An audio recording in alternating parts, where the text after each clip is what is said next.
Napakalakas nga pala ng ulan dito sa amin ngayon mga ka-dreamers. Kaya naman sa halip na tingnan ko na lamang ang mga patak ng ulan ay naligo na lamang ako. Medyo matagal na rin kasi ang nakalipas simula nang huli akong maligo sa ulan. Napansin ko nga dito sa puno na niyog ay may nakalawit na palapa. Kaya naman naglambitin ako na parang bata. Kayo ba mga ka-dreamers, kailan ang huling beses na naligo kayo sa ulan? Dahil ako medyo matagal na rin. Tunay pala talaga na sa bawat taon na lumilipas na nadadagdagan ng edad natin ay nababawasan naman ang time natin sa paglalaro. Noong mga bata pa kasi talaga tayo, nauubos lamang ang oras natin sa paglalaro, sa pag-aaral at panunood nga sa TV. Pero sa bawat taon na lumilipas na nadadagdagan nga ang edad natin, mas nadadagdagan na ang obligasyon natin. Utay-utay na nagbabago ang ating mindset tapos nagiging matured na talaga tayo. Kung dati-rati matalas nating iniisip kung paano tayo tatakas kay mama at papa para makapaglaro. Pero ngayon ang iniisip nating mabuti kung paano nga ba natin naabutin ang pangarap natin sa buhay. Minsan ang isa nga sa dahilan kung bakit nga ba ako ginagaruti ni mama ay itong ang pagkuha ko ng mga lawa sa gubat. Subalit sa kabilangan ng mga palo ni mama na dumadampi sa aking puwitan ay may kasiyahang hindi talaga maihigitan. Naaalala ko talaga dati kapag tanghali o di kaya naman ay pahapon palagi kaming pinapatulog ni mama. Tapos kapag hindi nga natutulog ay talaga namang papaluin. Pero ngayong malaki na talaga ako, makita lamang ako ni mama na isang oras nang nakahilatan ako, magbubunga nga na yan. Kaya naman minsan mapapaisip ka talaga, bakit ganun ka? Mahal-mahal ba talaga ako?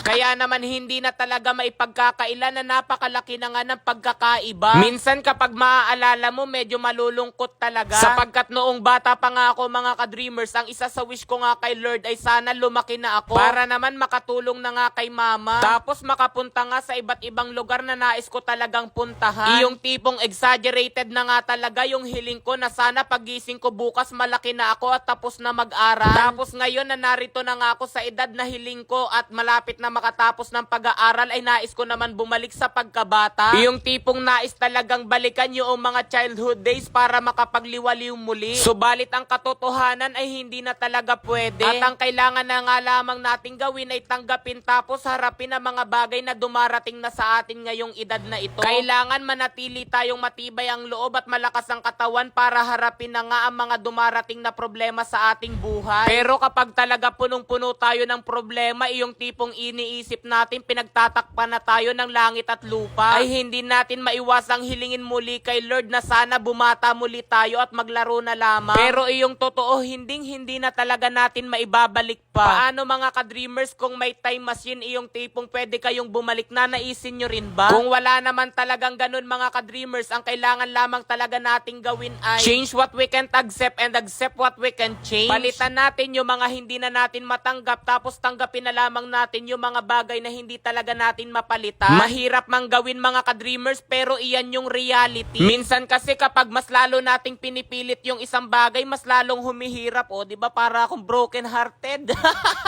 Kaya sa mga bata na nanonood nga sa akin mga ka-dreamers, naku, i-enjoy nyo lamang ang childhood days nyo. Huwag ninyong madaliin ang mga bagay-bagay na mangyari sapagkat may oras iyan. Focus lamang kayo sa kasalukuyan and at the same time dapat dadalahin ninyo yung mga aral na natututuhan ninyo sa mga bawat taon na lumilipas. Para naman sa kabila ng pagdagdag ng edad ninyo ay pagdagdag na rin ang inyong kaalaman. Kaalaman na hango talaga sa inyong sariling karanasan na gagamitin ninyo para magtagumpay. Naway sa kabila ng inyong mayamang imahinasyon lalo na sa paglalaro ay makabuo rin kayo ng pangarap ninyo para sa hinaharap. Sapagkat iyan ang inyong motivation para maging matatag sa kabila ng hirap. Ngayon nga mga ka-dreamers ay may isi-share ako sa inyong laro. Pero isang paalala, ang larong ito ay hindi pwede sa bata kundi sa matanda lang. Dahil kahit nga sa pag-ibig kapag bata pa ay pinagbabawalan, ang larong ito nga ay una, hindi sa huli kundi sa una. Ano baga?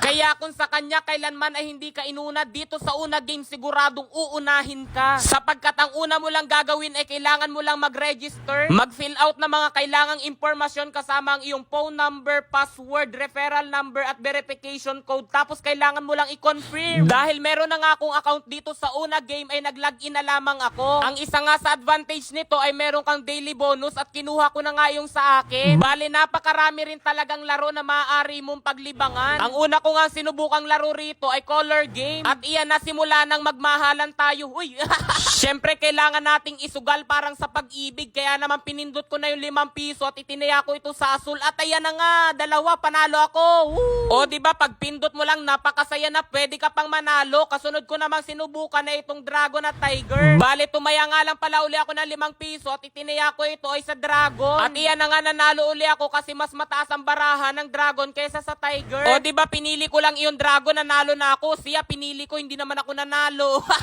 Bale, pwede rin nga pala rito mag-cash in para naman tuloy-tuloy ang saya. Kaya ano pang hinihintay ninyo, dito na kayo sa una game para kahit minsan mauna kayo.